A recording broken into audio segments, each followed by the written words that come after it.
Hello, how are you? I am back again, and today I am waving around a Louis Vuitton bag because I thought I'd do a Louis Vuitton bag collection video. So my collection is actually quite small because I think I have a little bit of Louis Vuitton PTSD. Back in the early 2000s, I was like such an indie girl, and I thought wearing designer bags was like so lame. Now look at me, I'm still an indie girl, but I love a designer bag.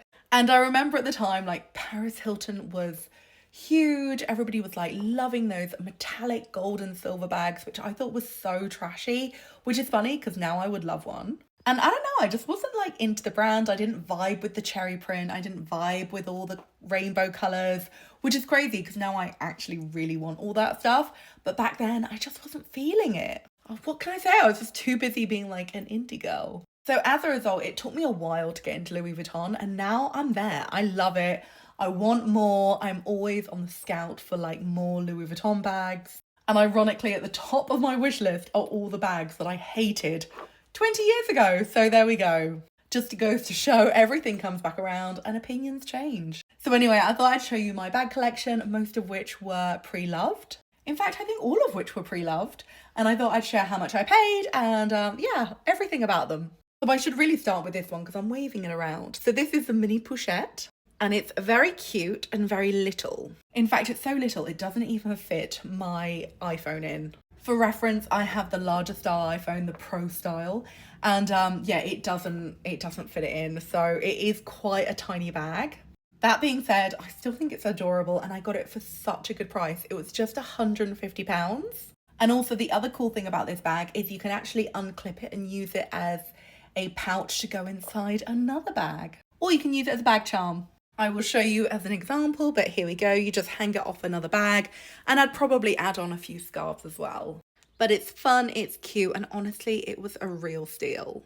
I think these retail for about £500, so I got mine for £150 pre-loved. Okay, next up, it's the Bellevue bag. Now, I'm going to be honest here. I actually want the Neverfull. I love the Neverfull, but the Neverfull is one that really retains its value. So even pre-loved, it's really expensive. Whereas the Bellevue bag actually is quite cheap. I bought this for, oh my God, how much was it? It was less than £200. I want to say it was actually around 150. And I just thought it was a really cool shoulder bag. It's paint and leather, whereas the actual Neverfull is a coated canvas. So technically you're getting more for your buck. You can hang bag charms off it and scarves and really customize it. And it's just a cute bag that fits a lot inside, and it's great for travel. And on the pre-loved market, you can get this for a real steal. So I would recommend it, especially if your budget is a little bit smaller.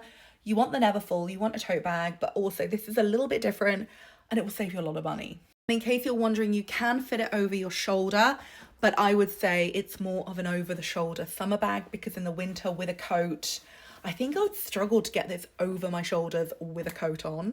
But I think it's a really cool bag, and yeah, it's got real Y2K charm to it. Here it is again, and I think this is kind of showing off the colour a little bit better. But yeah, it was really cheap. It was like way less than 150, I would say, somewhere around that. But yeah, it was a pretty good price. I did actually do a video about it when I first got it. So if you want to know the exact price, you can find it in that vid. So yeah, that is my next one. Next up, this is one of my most used Louis Vuitton bags. This is a fun little backpack. I got this because I find with Mary, I have a toddler, I use backpacks more than I use a lot of other styles of bags, and I just thought this was cute and a little bit smarter, and it still fits in loads, but I don't know, I just thought it would ring the changes because I always use this Moschino backpack.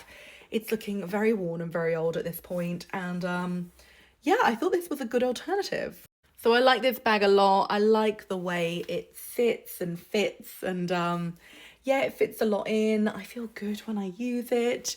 It's caviar leather, so it does really like wear well. There is a bit of scratching to the buckle, but apart from that, it's pretty lovely bag actually. I really like it and I'm really glad I bought it. I do normally go for gold hardware, and this has silver, but I quite like it in the silver. And this one cost me around £1,000, so it was a little bit more, but I don't know, backpacks retain their value better than you would think. Fun fact, I've been wanting to buy a Chanel backpack for years, and I still have not found the right design at the right price, because honestly, you find a good Chanel backpack and they are like so much money, and then the rubbish ones are still quite a lot of money too, but they're just, I don't want to spend my money on them. So yeah, backpack, surprisingly good investment, just in case you're wondering. Okay, on to the next bag. This is the classic Noe. I love this bag. This was the first Louis Vuitton bag I ever bought. I bought it secondhand and it was really trashed, and it got fixed by a company, but I always feel like they went too far with the fixing. They kind of like recolored a lot of the leather. It's not worn as well as I would like. I kind of wish I hadn't let them do as much to it as they did. But that being said, it was my fault, my error. I should have just said fix it and don't do anything else. I kind of said like fix it and spar it and do whatever you think. And I feel like they pushed it too far. But apart from that, I love this bag. It's very cool. I love the Noe. I got it for a bit of a steal actually. I think it was around £100, and then it was a little bit more for the repairs. But yeah, it's a cool bag. People often ask if the Noe can be worn crossbody, and I would say no. Like, even if you adjust it to wear it its longest possible length, it still is not going to fit crossbody. But yeah, it's a really cool slouchy bag, and it was originally designed to hold champagne, so it's got real bougie vibes. And yeah, I love this bag. I think it's really cool, and I've probably had it around 10 or 12 years now, so it's quite old in my collection. And finally, I've got one more bag to show you. And this is actually fake, and I bought this purely to do some content with. I wanted to show the difference between a real Louis Vuitton bag and a fake Louis Vuitton bag. So I think I paid like £2 or £3 for this. It was hardly anything. I was a little bit embarrassed like buying it in case a person thought I was like thinking it was real, because it's such a fake. But yeah, I thought I'd quickly show you the fake so that you can kind of see what a fake looks like and what the details are like compared to the real thing. So first of all, with this fake, they have made a bit of an effort to do like monogrammed fastenings here and here. What else have they done? I mean, they've cut through some of the LVs, which they shouldn't be doing. The webbing's actually quite nice, but then here the paint is just all over the place. Interestingly, they put in quite a lot of details, like the buckles, like the print, like the fastenings here. There is quite a lot of detail going on. There's more detail on the back, and of course they've got the press studs at the bottom. So they have actually tried quite well with this bag, but it's just so clearly fake. I mean, the lining looks almost like a bin bag.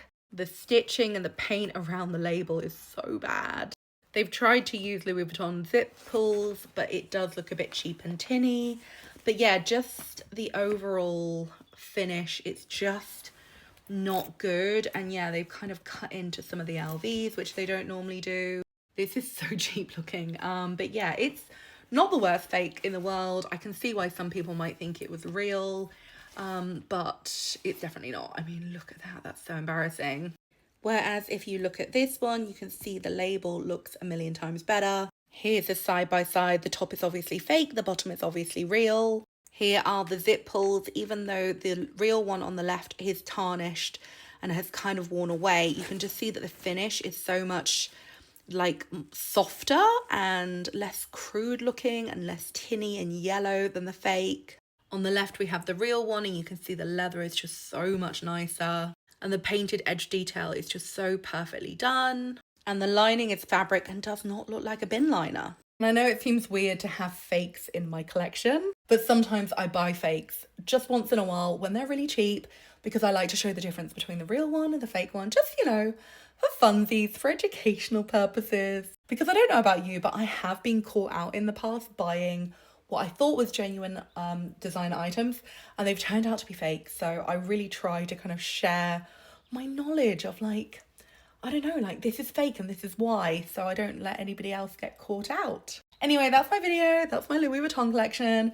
I would say my favourite bags are probably the backpack and the vintage Noe. And I do have plans to buy more Louis Vuitton in the future. I would really like the re-release pieces that are out at the moment. I think they're really cool. I hated them in the 2000s and now I love them. But yeah, that is what I've got. Thank you so much for watching. I'll see you again soon. Goodbye.